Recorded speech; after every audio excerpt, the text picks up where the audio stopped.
what I found in a business structure where an employer has a team, they might have a couple people reporting directly to them. Maybe each of those people has a team underneath them. So you have a management structure in place. Many times, the guy at the top or the woman in the corner office may feel like their direction, their leadership, their ability to influence their organization is not working. People basically aren't listening to them. They're not following up. They're not doing things that you normally would expect president or the CEO or a managing partner of a company to be able to get done through those that they hire. When you have that problem, the first thing you have to do is turn your eyeballs inward and say, what is it about my style, my delivery, my presence in this organization that is not commanding the respect that I need for these people to want to follow what I'm telling them to do?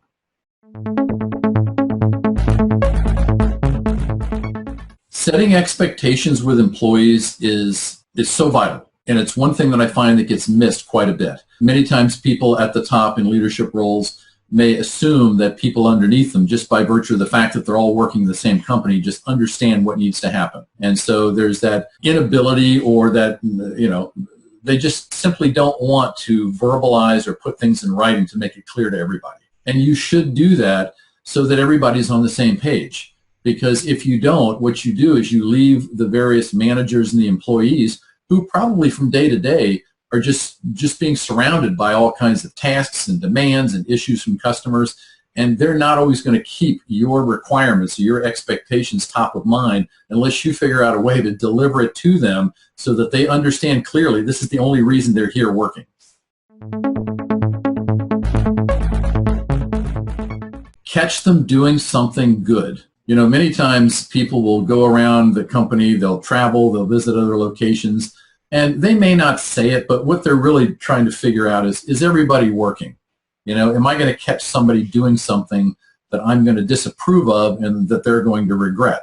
And my philosophy is go out there with the idea of catching people doing the right things, and then go up and just thank them for it. Show a little appreciation that the people that you've brought into your company and given them responsibility are actually working on your behalf when you're not there.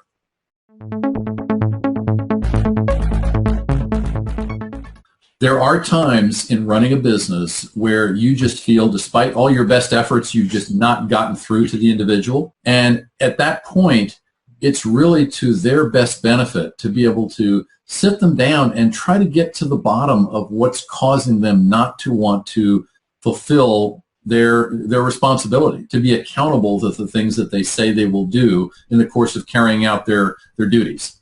It's to just basically fire somebody, on Friday morning, this is your last day, here's your check, goodbye. That creates huge amounts of ill will. That also creates potential lawsuits, especially if somebody really seriously doesn't understand what they've done wrong. So when you feel like you're having a disconnect with a subordinate, with a second level employee, the best thing to do is be able to sit them down and just say, look, let's talk about this.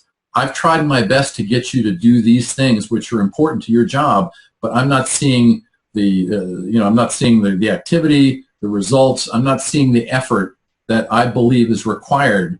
Tell me what's going on. Help me understand why you can't do this. And you'll find a lot about that employee that will help you work with them more proactively and get better results for you and them.